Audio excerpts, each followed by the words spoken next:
On February 21, 2021, Elena Vinogradova received a final message from her daughter on her phone. "It's strange here, Mom. I can't use my phone." 18 days later, the body of 21-year-old Maria was found in the basement of a private villa in Dubai, mutilated, with signs of prolonged violence and torture. The story began in January of that year in the industrial city of Perm, when Maria Vinogradova received a message on Instagram from a representative of the Orientix Models modeling agency. At the time, her profile had just over 3,000 followers, photos from local beauty contests, and several promotional posts for regional clothing brands. Maria worked as an administrator in a dental clinic, but dreamed of a career in the fashion and beauty industry. The message came from an account with a verification checkmark and thousands of followers. The agency representative offered her an exclusive contract for an advertising campaign for a premium cosmetics brand in the United Arab Emirates. The terms looked tempting: $30,000 per month of shooting, paid flights, accommodation in a 5-star hotel, and full support. Elena Vinogradova recalls that her daughter showed her the correspondence with the agency representatives. All the documents looked professional: official forms, stamps, detailed project descriptions. The agency even provided copies of licenses and certificates confirming the legality of its activities in the UAE. The company's website featured portfolios of successful models, customer reviews, and information about collaborations with well-known brands. "I checked them out on the internet," says Elena Vinogradova. "They had a beautiful website, lots of photos from events, and contact details for offices in different countries. Everything looked serious." Maria contacted several girls from the agency's portfolio via social media. They all confirmed that they had worked with Orientix Models and were satisfied with the collaboration. The paperwork took 2 weeks. The agency took care of obtaining a work visa, booking tickets, and arranging airport transfers. Maria only had to prepare her passport and undergo a medical examination at the specified clinic. Agency representatives regularly contacted her, answered questions, and sent additional information about the project. The day before departure, Maria received the final package of documents: tickets for an Emirates flight, a voucher for accommodation at the Hyatt Regency Hotel, and a detailed program for the first week of filming. A project coordinator was supposed to meet her at the airport with a sign with her name on it. All expenses in the UAE were covered by the agency using a corporate card. On February 14th, Maria flew from Perm to Moscow, and from there on a direct flight to Dubai. Her mother last saw her daughter in the morning at Bolshoi Savino Airport. Maria was excited about the upcoming trip and constantly photographed everything that was happening for her blog on social media. She planned to keep an online diary about her work as a model in the UAE and had already come up with hashtags for future posts. Upon arrival in Dubai, Maria sent her mother several photos from the airport and a message saying that she had been met by agency representatives. In the first few days, she was in regular contact, talking about her hotel accommodation, meeting other models, and preparing for photo shoots. Her messages were positive, although she complained about the heat and unfamiliar food. On February 17th, the tone of Maria's messages changed. She wrote to her mother that they had been moved to another location because the hotel was undergoing renovations. She described the new accommodation as a private villa for models, but noted that there were strict security rules. The girls were not allowed to use their phones without supervision, leave the premises unaccompanied, or communicate with strangers. "Everything here is organized in a strange way," Maria wrote to her friend Anastasia Kruglova. "I can't use my phone without permission." All the girls are silent. They seem to be afraid to say anything, but they say that this is normal for projects of this level. This was the last message her loved ones received from her. On February 18th, Maria's social media accounts were deactivated, and her phone number became unavailable. When Elena Vinogradova tried to contact the agency, It turned out that all contact details had stopped working. The Orientix model's website showed a server error, emails were not responding, and phone numbers were disconnected. Maria's mother immediately contacted the Russian consulate in the UAE. Consular officials recorded the appeal and promised to investigate, but noted that Maria had officially entered the country on a tourist visa, not a work visa, as the agency had claimed. This meant that she had no legal basis for working in the emirate. Attempts to find traces of Orientix model's activities in the UAE were unsuccessful. It turned out that the company was registered in an offshore zone, and the office addresses listed on the website were fictitious. The licenses and certificates provided to Maria were high-quality forgeries, but had no legal force. Russian law enforcement agencies opened a criminal case on charges of human trafficking, but their ability to conduct investigative activities in the UAE was limited. Local authorities formally cooperated with the Russian side, but emphasized that they had no information about the whereabouts of citizen Vinogradova. For a month, Maria's relatives tried to find her in Dubai on their own. They shared her photos on social media, reached out to Russian-speaking communities in the UAE, and posted missing person ads. Several people reported seeing a girl who looked like Maria in the Dubai Marina area, but these reports didn't lead to any concrete results. On March 22nd, a publication about the model who had disappeared in the UAE appeared in Russia. Journalists contacted the Vinogradov family and published details of Maria's disappearance.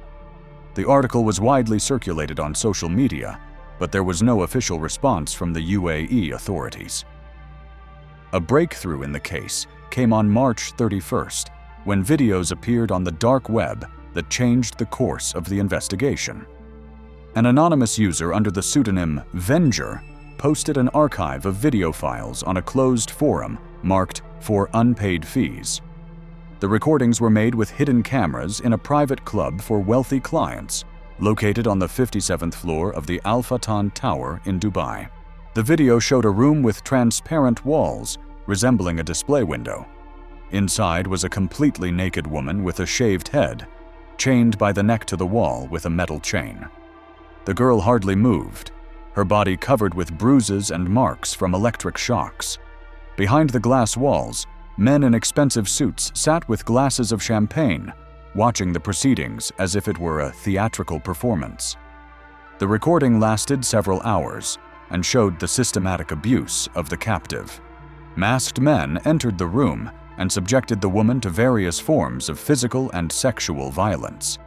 The spectators behind the glass commented on what was happening, placed bets, and gave instructions to the participants. The whole process was organized as commercial entertainment for a select group of clients. The victim was identified by distinctive scars on her left shoulder from an operation Maria had undergone as a child. Elena Vinogradova immediately recognized these marks when law enforcement officers showed her screenshots from the video. In addition, in one of the recordings, the girl said a few words in a weak voice. "Masha from Perm, please help me." Analysis of the video file's metadata showed that the footage was shot between February 18th and March 6th. The recordings were made from several angles with professional cameras, indicating a pre-planned video surveillance system. The image and sound quality was so high that it was possible to distinguish the faces of some of the participants and spectators. The UAE authorities immediately launched an operation to close the establishment. On April 2nd, police special forces raided the Al Fatan Tower, but by the time they arrived, the premises had been completely destroyed. The fire extinguishing system had been activated manually, flooding all the rooms and destroying the evidence. The glass room where Maria was held was dismantled and removed by unknown persons. Investigators determined that the club operated under the guise of a private art center called the Orient Contemporary Art Gallery.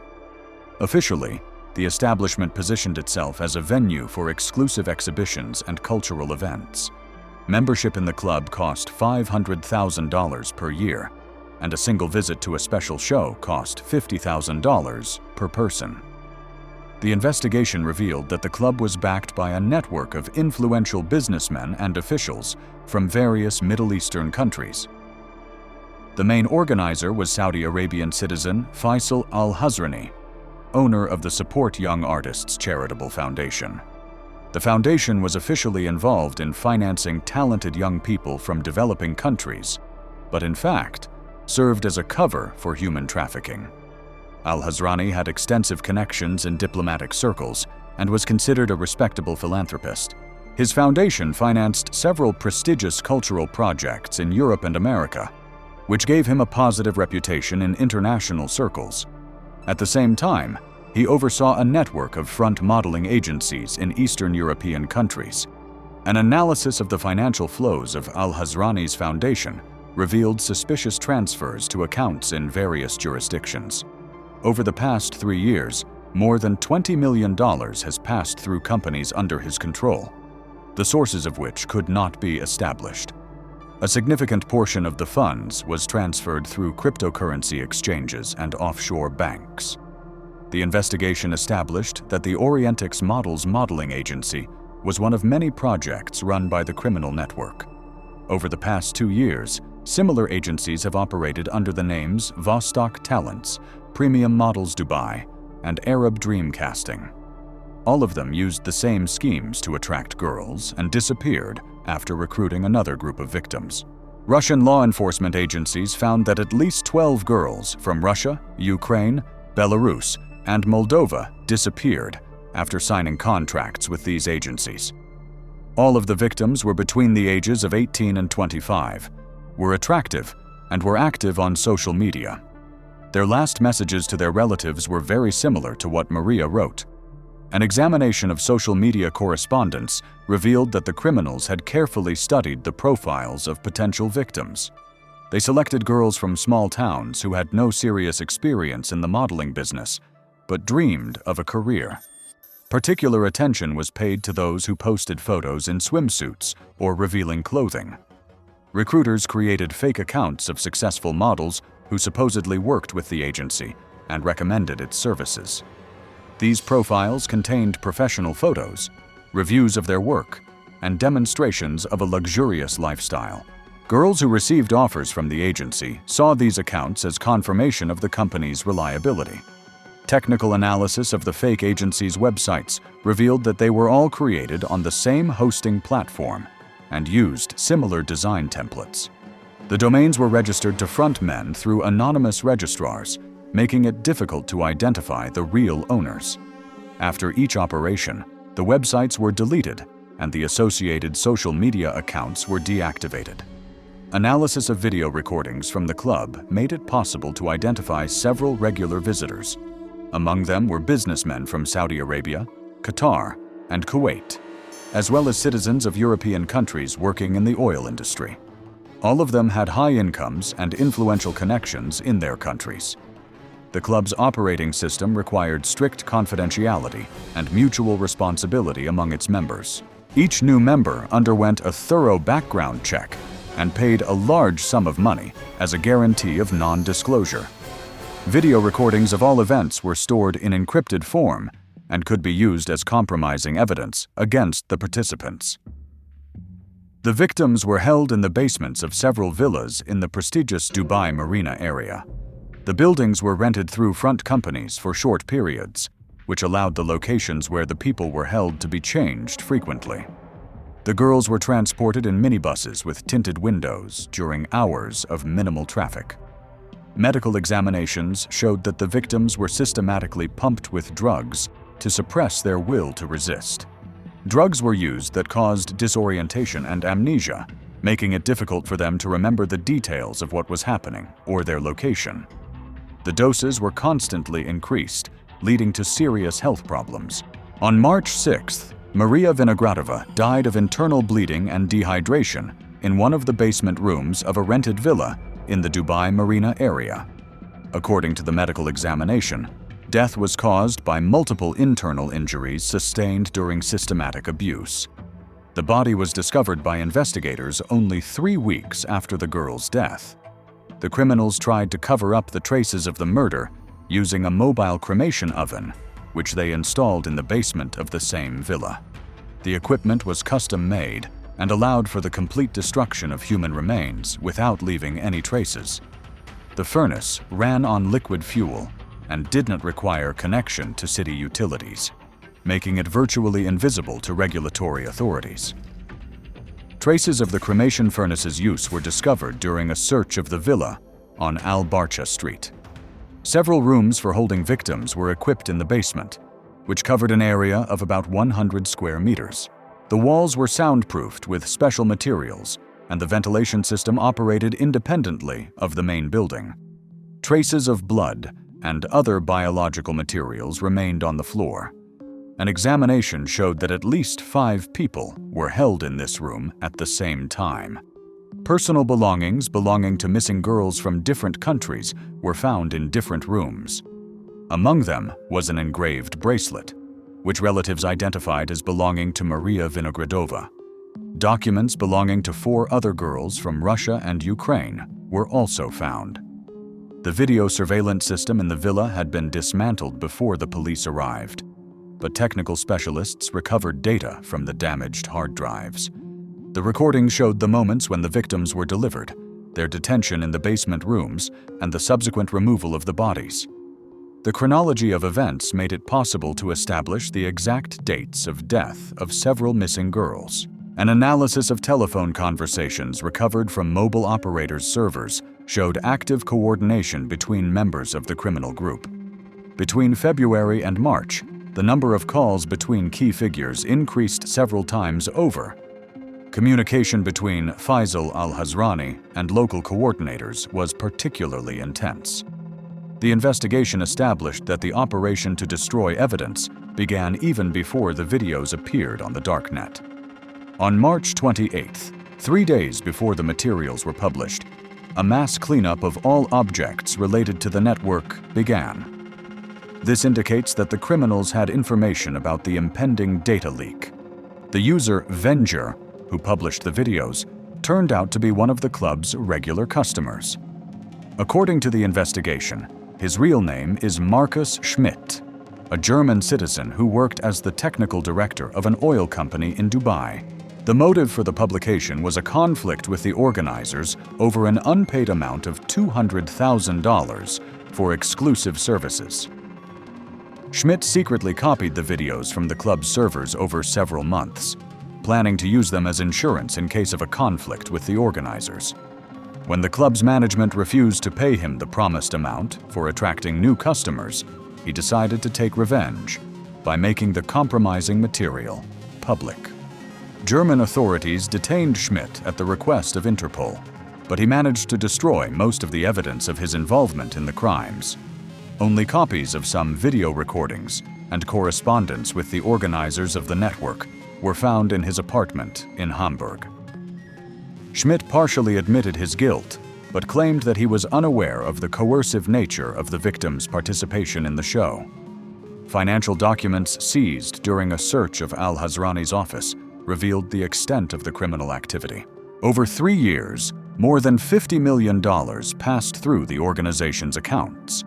The money came from private individuals in the Persian Gulf, Europe, and North America, under the guise of charitable donations. Some of the funds were used to bribe officials in the countries where the victims were recruited. The traces of the transfers lead to Russia, Ukraine, Moldova, and other Eastern European countries. The recipients were employees of visa services, border agencies, and law enforcement agencies.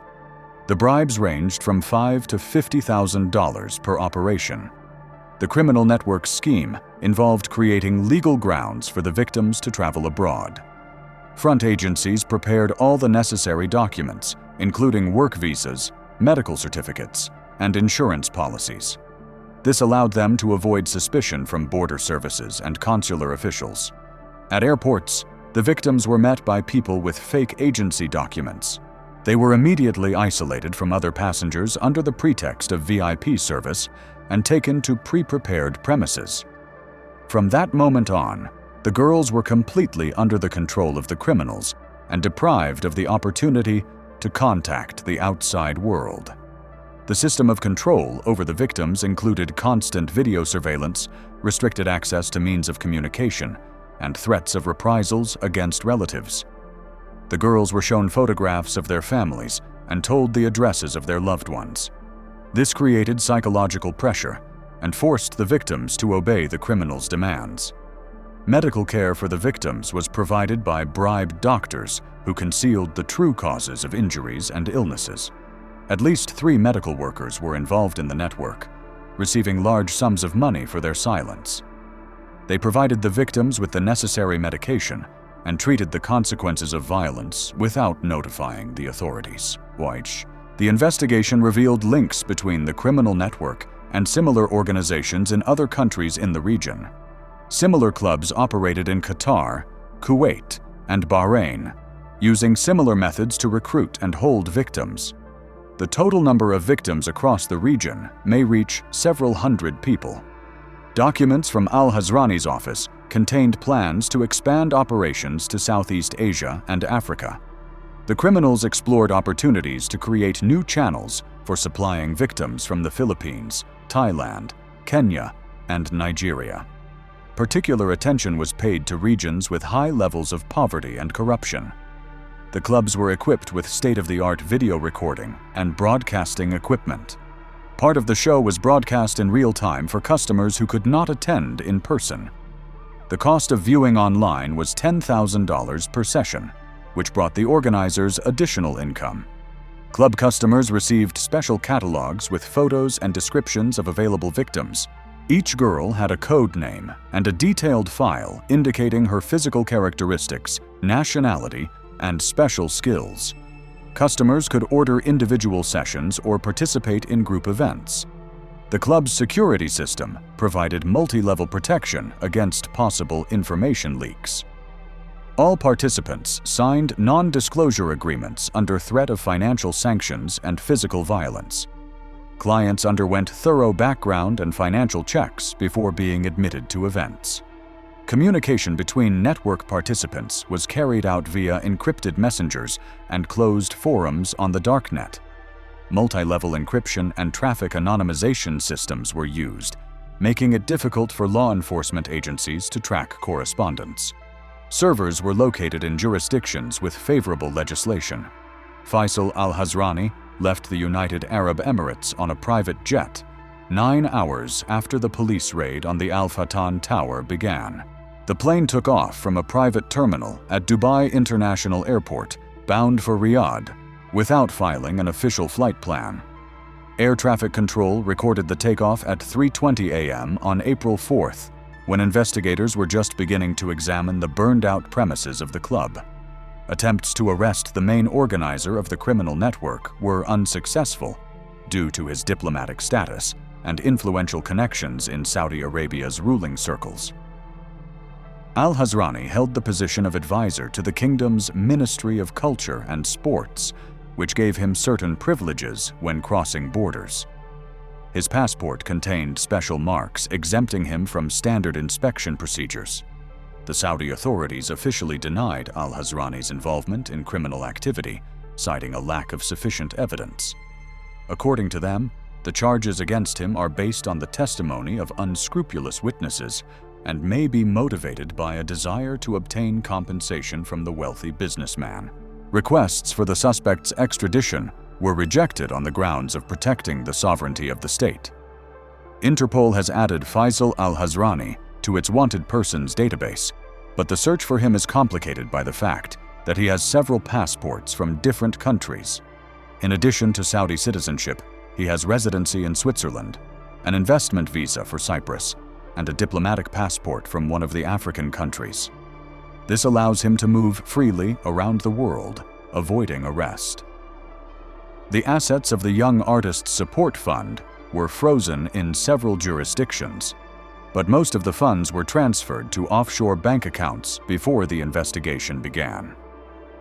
Investigators have established that al-Hazrani controlled accounts with a total balance of more than $80 million in Swiss banks alone. This money was placed in the names of front men and trust funds. The United Arab Emirates authorities officially stated that they did not have sufficient evidence to bring charges against the members of the criminal network. According to their version, the video recordings from the club could have been edited using deepfake technology, and the witness statements are not corroborated by objective data. They emphasized that Maria Vinogradova entered the country voluntarily on a tourist visa. The official position of the Emirati authorities has drawn sharp criticism from international human rights organizations. UN human rights representatives have demanded an independent investigation, and that all those involved be held accountable.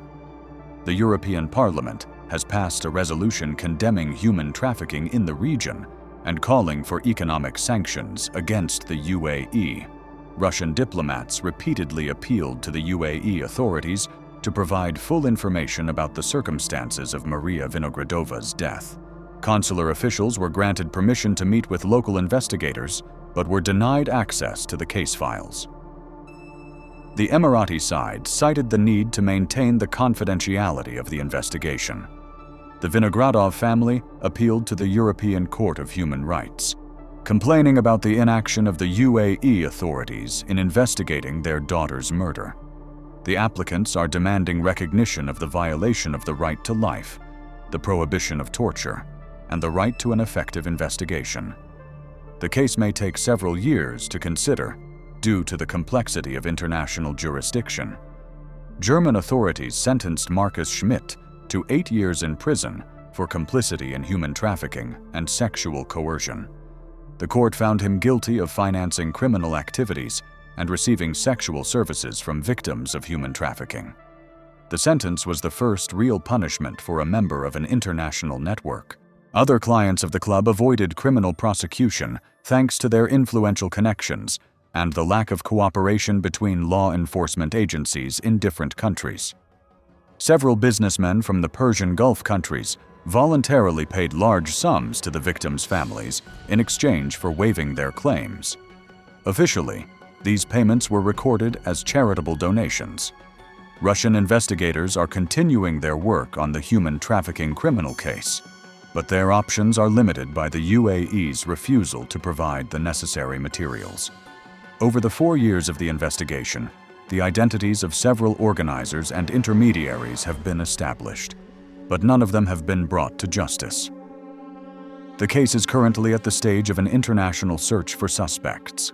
Elena Vinogradova established a charitable foundation named after her daughter to help the families of human trafficking victims. The organization searches for missing girls, provides legal support to their relatives, and conducts information campaigns on the methods used by criminals to recruit victims. During its work, the foundation has helped locate 23 missing girls. Maria's mother regularly appears in the media, talking about her daughter's fate and demanding a fair investigation. Her posts on social media have received thousands of reposts and comments of support. Several journalistic investigations based on her materials have received international awards for highlighting the problem of human trafficking. Law enforcement agencies from several countries have set up a joint working group to combat international human trafficking in the Middle East. It includes representatives from Russia, Ukraine, Germany, and France. The group exchanges information about suspicious activities of modeling agencies and coordinates operations to crack down on crimes. An analysis of modern recruitment methods shows that criminal schemes are becoming more technologically advanced. Organizers are increasingly using artificial intelligence to create fake profiles on social networks and automate the process of searching for potential victims. This makes it difficult to detect criminal activity using traditional methods. Social networks have begun to implement special algorithms to detect suspicious activity related to human trafficking. The systems analyze user behavior patterns, message content, and financial flows to identify potential criminals. However, the effectiveness of these measures remains limited due to the constant improvement of camouflage methods. International organizations are calling for tighter control over the activities of modeling agencies and talent agencies, especially those offering work abroad. It is proposed to create a single register of licensed agencies and mandatory verification of their activities by regulatory authorities. However, the implementation of these measures is facing resistance from the industry. The case of Maria Vinogradova has become a symbol of the impunity of human traffickers and the ineffectiveness of international justice. Her story is used in educational programs for young people as a warning about the risks associated with tempting offers of work abroad. Law enforcement agencies urge caution when dealing with unknown agencies. 4 years later, justice for Maria Vinogradova and other victims of the criminal network has still not been served. Faisal al-Hazrani continues to live a life of luxury under the protection of influential patrons, and most of his accomplices remain at large. The case has become a striking example of how money and connections can allow people to avoid responsibility for the most serious crimes against humanity.